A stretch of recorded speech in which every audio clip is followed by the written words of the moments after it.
Nous avons demandé à 2 avocats quel était l'enjeu réel du référendum. L'enjeu du vote, il porte sur un rapport. Un rapport du consensus sur une constitution. C'est pas un contrat, c'est même pas une entente. Moi, je dois vous dire que c'est presque injuste d'aller soumettre à la population un texte d'une telle nature, d'une telle teneur. Moi, je crois que c'est demander à la population de se prononcer sur quelque chose qui, en fait, n'existe pas. Dans la vie politique, des rapports, il y en a beaucoup qui vont sur les tablettes. Mais celui-ci, tout à coup, on le met dans la population. Mais pourquoi avons-nous des problèmes constitutionnels?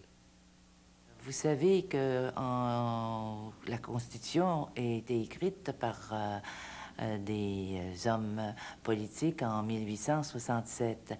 Ils nous avaient donné certains pouvoirs, surtout des pouvoirs culturels, notre pouvoir en éducation, notre code civil.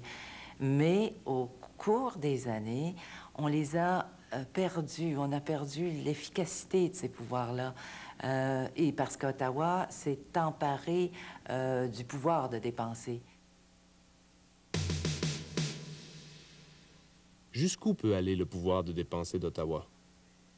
La Constitution actuelle du Canada distribue des pouvoirs législatifs au Québec, aux provinces et à l'État central, au Canada comme tel. Ces pouvoirs exclusifs sont déjà reconnus et à plusieurs égards, le Québec a reculé sur des pouvoirs exclusifs qu'il a déjà dans la Constitution. Ce qu'on n'a pas été chercher, c'est notre pouvoir de dépenser. Et ça, c'est important. Le pouvoir d'avoir notre contrôle monétaire.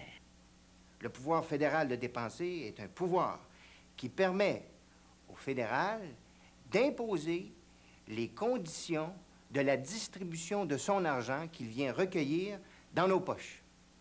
Et quand il impose ces conditions à l'État québécois, par exemple, il impose des normes nationales, des objectifs nationaux qu'il veut faire respecter.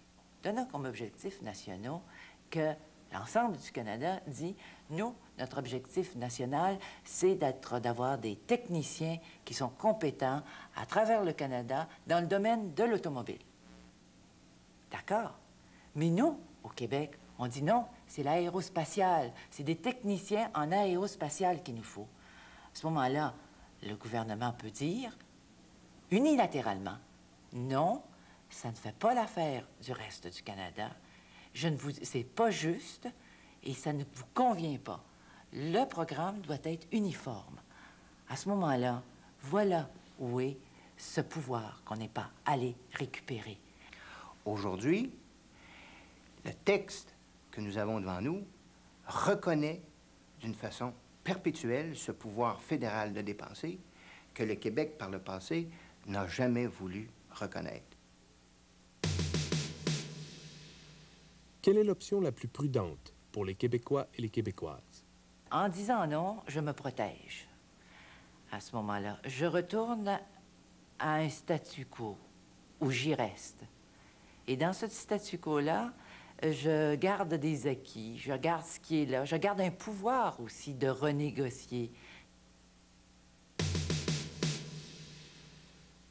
Cette ébauche modifie la Constitution actuelle d'une façon préjudiciable aux intérêts du Québec.